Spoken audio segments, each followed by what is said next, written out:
CO state observer দুজনই ছিলেন। আমি আগে থেকে টাইম নিয়ে এসেছিলাম। আমি ওনাদেরকে মূলত ধন্যবাদ জানালাম। ভবানীপুর এবং নন্দীগ্রামের আমি প্রার্থী ছিলাম।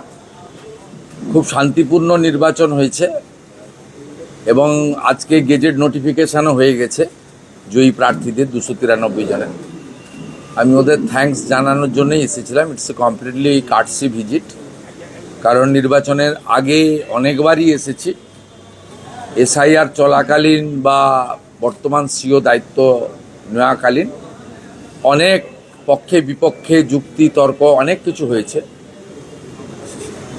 ফাইনালি গণতন্ত্রের যে মহোৎসব, অর্থাৎ বিশ্বের সর্ববৃহৎ গণতান্ত্রিক দেশ ভারতবর্ষের যে নির্বাচন পশ্চিমবঙ্গে, যেটা ইনাদের তত্ত্বাবধানে কেন্দ্রীয় সুরক্ষা বাহিনী, রাজ্য পুলিশ, কলকাতা পুলিশ, নির্বাচন কর্মী সবাই মিলে করতে পেরেছে, তার জন্যই ধন্যবাদ জ্ঞাপন আমি ওনাকে করেছি। আর বিশেষভাবে ভবানীপুরে এমন ভোটারদের আমি পেয়েছি যারা গত 10 বছর 15 বছর ভোট দিতে পারেননি। তাদের হাউসিংয়ে তালা লাগিয়ে রাখা হতো, তাদের বলে দিয়ে আসা হতো ভোট দিতে আসবেন না। তারা এবারে অনেকে ভোট দিয়েছেন। 45টা বড় হাউসিং ছিল, 20টাতে ইনসাইড হাউসিং পোলিং বুথ এবারেই প্রথম হয়েছে, যদিও আইনে এটা ছিল আগে থেকে।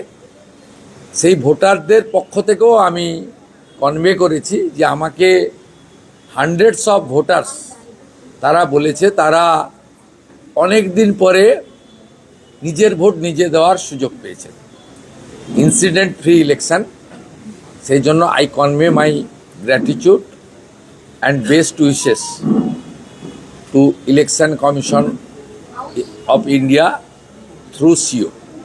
আমি বরখাস্ত, আমি পদত্যাগ করবো না, রাষ্ট্রপতি শাসন হয় হোক, এটা রেকর্ড থাকুক, ওরা আমাকে বরখাস্ত করুক, আমি চাই। এই দিনটা একটা কালো দিন। আমি কোনো মন্তব্য করব না। সংবিধানে লেখা আছে মাননীয় গভর্নর লোকভবন এই বিষয়ে যথাযথ সাংবিধানিক পদক্ষেপ নেবে, এটা আশা করি। এর বাইরে আমি কোনো মন্তব্য করব না। আপনাদের কাছে উনি প্রাসঙ্গিক হতে পারেন, পশ্চিমবাংলার রাজনীতিতে উনি এখনো অপ্রাসঙ্গিক। ওনার জন্য বেশি বাক্য খরচ করার কোনো প্রয়োজন আছে? বিজেপি এমএলএরা আবেদন করছেন যাতে কোনো রকম অশান্তি না হয়। এই ইতিমধ্যে কমিশনে বেশ কিছু পদক্ষেপ নিয়েছে, আপনি কোনো বার্তা দেবেন? কোনো অশান্তি খুব বড় কিছু হয়নি। 2021 এবং 2023-এর পঞ্চায়েতের সময় যা হয়েছিল আমি ডিফেন্ড করছি না। দেখুন, আমাদের রাজ্য সভাপতি লাগাতার বলছেন, আমিও আজকে দেখেছেন নন্দীগ্রামে থ্যাঙ্কস গিভিং সিরেমনিতে ক্লিয়ার বলেছি যে ওদের ওই পাপীদের অফিসে হাত দেওয়ারও দরকার নেই। সেটা তো আমাদের স্ট্যান্ড। এটা তো আপনি মমতা ব্যানার্জি তার পার্টি থেকে শোনেননি 2021-এর 2রা মের পর থেকে। তখন তো উনি বরঞ্চ শপথ নিতে গিয়ে 6 তারিখে বলেছিলেন সাংবাদিকদের যে আমি তো 4 দিন ক্ষমতায় ছিলাম না, ইলেকশন কমিশন ক্ষমতায় ছিল, আমার দায়িত্ব তো ছিল না। উনি কথা বলেছিলেন। আজকে দায়িত্বশীল বিরোধী দল হিসেবে বা শাসক দল হিসেবে পরিণত হওয়া বিজেপি, তার সর্বোচ্চ পোস্ট হচ্ছে রাজ্য সভাপতি। তিনি প্রথম দিন থেকে লাগাতার বলছেন, আমিও গতকাল বলেছি, আজকে আমি প্রকাশ্যে জনসভাতে বলেছি। আপনি আমাকে বলুন তো, 2021 সালে 12,000 এফআইআর হয়েছিল, 57 জন মারা গেছিল। আপনি আমাকে বলুন নাম্বার অফ ডেথ, আমি ডিজিপিকে ফোন করলাম, এই দুপুরবেলা ফোন করেছি ডিজিপিকে, আল্লাহ আপনার এফআইআর কত হয়েছে বলুন। বলবে ফিউ নাম্বার, 50টা এফআইআরই হয়নি। 12,000 এফআইআর হয়েছে, ভবানী ভবনে পড়ে আছে।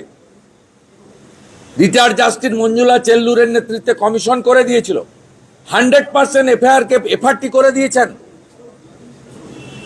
ওই ফাইলগুলো খোলাবো। কি ঘটেছে বলুন, ইনসিডেন্ট বলুন, কোন গ্রাম কোথায় হয়েছে বলুন, স্পেসিফিক বলুন। আবারও বলছি, শান্তি বজায় রাখুন। পাপীদের অপবিত্র পার্টি অফিস, যেখানে পয়সা নেওয়া হতো, যেখানে মদ খাওয়া হতো, জুয়া খেলা হতো, নারী নির্যাতন হতো, শাহজাহানরা পিঠা বানাতো, সেদিকে কেউ তাকাবেন না। আর আইন হাতে তুলে নেওয়ার দরকার নেই। ভারতীয় ন্যায় সংহিতা অনুযায়ী চোর, খুনি, ডাকাত, অত্যাচারীদের আইন অনুযায়ী ব্যবস্থা হবে, দেখতে থাকুন। দাদা এই রিলেটেড একটা জিনিস জিজ্ঞেস করব। দাদা কি বলবেন? এখনো কিছু গুন্ডা রয়ে গেছে। ভারতীয় জনতা পার্টি সরকার তৈরি হওয়ার পরে দলমত নির্বিশেষে ধর্ম সম্প্রদায়ের ঊর্ধ্বে উঠে গুন্ডা দমন হবে। এই জন্যই মাননীয় নরেন্দ্র মোদীজি বলে গেছিলেন যে এখানে জঙ্গল রাজ নয়, মহাজঙ্গল রাজ হয়েছে আছে। তা মহাজঙ্গল রাজকে পরিষ্কার করতে গেলে এই ধরনের ঘটনা, বিচ্ছিন্ন ঘটনা ঘটছে। এখনো কিছু গুন্ডা রয়ে গেছে। 2008 সাল থেকে আপনি জঙ্গলমহলের দায়িত্বে ছিলেন, কি স্ট্র্যাটেজি, কিভাবে আগে থেকে আন্দাজ? 98 সালে তৃণমূল প্রতিষ্ঠা হওয়ার পরে তৃণমূল কংগ্রেস